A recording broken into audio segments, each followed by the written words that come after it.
Hablemos de la estructura de una entrevista. La entrevista por lo general tiene una introducción, un desarrollo y un cierre. Y la introducción o el inicio es esa fase donde vas a romper el hielo, donde vas a conocer a tu candidato y le vas a decir quién eres y por qué estás conversando. El desarrollo es la parte donde puedes hablar abiertamente, a modo conversación, y el cierre es donde llegas al desenlace de la entrevista. Le indicas al candidato que ha terminado y le dejas saber cuáles van a ser los próximos pasos. Ese sería el esquema básico y cada etapa tiene distintas preguntas que puedes hacer. Hablemos del inicio y de cómo empezar una entrevista. Recibo mucho esta pregunta de reclutadores que están iniciándose en el mundo de las entrevistas y es que se sienten inseguros y les da vergüenza empezar una conversación, sobre todo cuando aún están aprendiendo. Para mí, el punto más importante de la entrevista es el inicio, pues es lo que te va a permitir fijar el ánimo de toda la entrevista y sembrar confianza para poder entablar una conversación. Cuando vayas a iniciar una entrevista, imagina que tú eres el candidato y piensa cómo te gustaría que te trataran y qué te gustaría que te dijeran. El inicio de la llamada o de la entrevista es una oportunidad excelente para bajar los nervios del candidato porque muchos de ellos ya vienen predispuestos, nerviosos, negativos, porque sienten que van a ser evaluados. Y por cierto, nuestra tarea es precisamente cambiar esa forma de pensar dando el ejemplo. ¿No te ha pasado que alguna vez vas a una entrevista y te dicen, hola, ¿cómo estás? Yo soy fulano y hoy te voy a entrevistar para ver si eres un buen fit para nuestra empresa? ¿Cómo te hace a ti sentir eso? A mí la verdad me hace sentir un poco descolocada, pues ya me siento como que me van a evaluar y que la situación es unidireccional, como que la empresa solo me evalúa a mí. Y en realidad debe ser bidireccional. La empresa escoge si quiere trabajar conmigo, pero yo también escojo si quiero trabajar con ellos. Lo mismo pasa con los candidatos IT. Así que esfuérzate por hacer sentir cómoda a la persona con la que vas a hablar. Pregúntale cómo está, si está disponible para hablar en ese momento, cómo se siente, qué tal ha pasado la semana o su fin de semana. Es decir, abre espacio para conectar a un nivel más humano. Y ojo que con esto no quiero decir que le preguntes si está casado, si está casada, si tiene hijos, con quién vive, nada de eso. Me refiero a preguntarle cómo está o incluso si se siente cómodo o cómoda para hablar en ese momento. Cuando llegamos al desarrollo de la entrevista es donde está el grueso del proceso. Aquí necesitamos hacer excelentes preguntas que nos permitan obtener mucho detalle e información en pocos minutos, porque tampoco podemos hacer entrevistas que duren 2 horas, 1 hora. De hecho, yo creo que lo máximo serían 50, 60 minutos para una llamada. Nosotros no queremos que el candidato nos cuente toda su historia laboral o educativa, sino más bien comprender en pocas palabras qué competencias clave tiene y cómo eso se compagina con las que nosotros necesitamos. A su vez, también lo que queremos lograr es poder entender sus objetivos profesionales, qué quiere lograr esa persona, para nosotros poder diseñar una estrategia para atraerlo y contratarlo, identificando cuáles son esas cosas atractivas que le podemos ofrecer. Es allí donde nosotros podemos implementar las behavioral questions, que son preguntas de comportamientos. Este tipo de preguntas son mayormente utilizadas en la actualidad porque nos permiten identificar comportamientos. Y tú dirás, bueno, pero ¿para qué me importan los comportamientos? Bueno, te lo explico rápidamente. Cuando nosotros decimos que alguien posee una competencia, una habilidad o una actitud, es porque lo podemos ver a través de un comportamiento. Si no, decir que una persona tiene cierta capacidad sería muy subjetivo, sería poco medible y poco comprobable. La forma que nosotros tenemos para comprobar una actitud en una persona, para ver que es demostrable, es a través de su comportamiento, de su conducta. Así que, por ejemplo, cuando tú piensas en un compañero de trabajo y lo visualizas como un gran líder, en realidad en lo que estás pensando es que en esa persona ha demostrado en su comportamiento las actitudes de liderazgo. Así que las preguntas de comportamiento nos ayudan a identificar las competencias más fácilmente y de forma objetiva.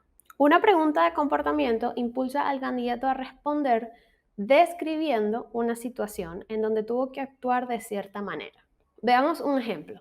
Supongamos que estamos tratando de identificar si un candidato será un jugador de equipo con sus futuros compañeros de trabajo. Es decir, si va a tener habilidades de trabajo en equipo. Si le preguntamos al candidato, ¿tienes buenas relaciones con tus compañeros de trabajo? Probablemente me va a decir que sí. Y si yo le pregunto, ¿has tenido alguna vez un conflicto con algún compañero? Probablemente me va a decir que no, que nunca ha tenido conflictos o que cuando los tuvo fueron conflictos tontos y se resolvieron rápidamente. Esa respuesta a nosotros no nos da nada de información ni de detalles de su comportamiento.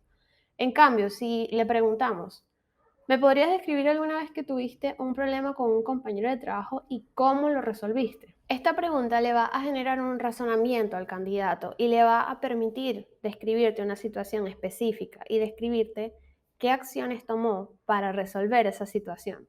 Eso te va a dar mucho más detalles y vas a poder ver qué comportamientos adoptó esa persona bajo ese tipo de situación. Eso a nosotros nos va a permitir predecir o conocer qué probabilidades hay de que esa persona actúe de una manera similar en el futuro. Este tipo de preguntas de comportamientos pueden hacerse con cualquier ítem que queramos medir. Generalmente se usa para habilidades blandas, pero incluso se puede emplear para medir habilidades técnicas. Por ejemplo, si queremos saber qué competencias o habilidades tiene el candidato para resolver problemas técnicos o cómo actuaría si eso le pasara, en vez de preguntarle, ¿alguna vez tuviste un problema técnico grande? Que es una pregunta cerrada si te das cuenta, porque solo podría responder que sí o que no. O en cambio podemos preguntar, es probable que alguna vez te haya ocurrido esto. ¿Podrías contarme sobre alguna vez que tuviste un gran error en producción? ¿Qué acciones tomaste para solventarlo? Esta pregunta sí va a dar pie a que el candidato se extienda dando detalles en su respuesta y además nos va a contar qué acciones tomó para la solución, es decir, va a describir su comportamiento. Hay muchas behavioral questions o preguntas de comportamiento que puedes hacer, pero preparé para ti una guía con algunas preguntas para medir ciertas habilidades blandas y vas a encontrar el enlace de descarga debajo de esta lección. Una vez que has podido conversar con el candidato, lo ideal es poder darle un cierre que no solo lo deje satisfecho, sino que le deje con ganas de más, con respecto a la vacante que ofreces o con respecto a la empresa o al cliente que representas. El trabajo de un recruiter es ciertamente muy enfocado a marketing y a ventas, porque bueno, somos la cara de la empresa, gestionamos la marca empleadora y estamos tratando de convertir candidatos en empleados.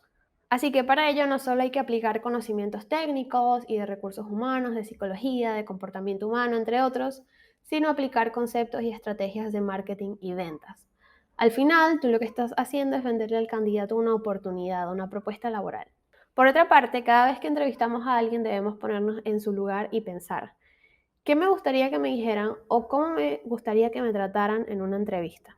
Y siempre recuerda que debes hacer dos cosas. Uno, vender la oportunidad y dos, darle valor a la persona, sus intereses, experiencia y habilidades. Dicho esto, una excelente forma de terminar una entrevista es, primero poniéndote a la orden para aclarar cualquier pregunta. Por ejemplo, puedes decir, antes de terminar esta llamada, quiero asegurarme de que he respondido todas tus dudas. ¿Tienes alguna pregunta adicional? También puedes mostrarte abierto y disponible, no solo durante la entrevista, sino después, porque el proceso de acompañamiento es clave. Puedes decir algo como, aunque cortemos la llamada ahora, por favor siéntete libre de escribirme cuando quieras, si se te llega a ocurrir alguna pregunta adicional. Otra cosa que podemos hacer en el cierre es tratar de medir el interés del candidato para avanzar. Por ejemplo, bueno, Pedro, ya te he contado un montón y espero haberte dado una mejor idea de lo que significa este rol. ¿Qué opinas de todo lo que te conté? ¿Se parece a lo que, a lo que buscas? ¿Te gustaría que avancemos? También debemos hacerle saber cuándo y cómo nos vamos a comunicar de nuevo para que este candidato sepa qué esperar. Le puedes decir, me estaré comunicando contigo en un lapso de tiempo X o un transcurso de 48 horas a través del correo electrónico, es decir, déjale claro cómo va a ser la comunicación. Y por último, puedes reforzar tu interés en su perfil y dejarle saber que lo valoras. Puedes decir algo como, realmente me parece que podrías aportar gran valor a este proyecto, muchas gracias por tomarte el tiempo de hablar conmigo y te despides de forma educada.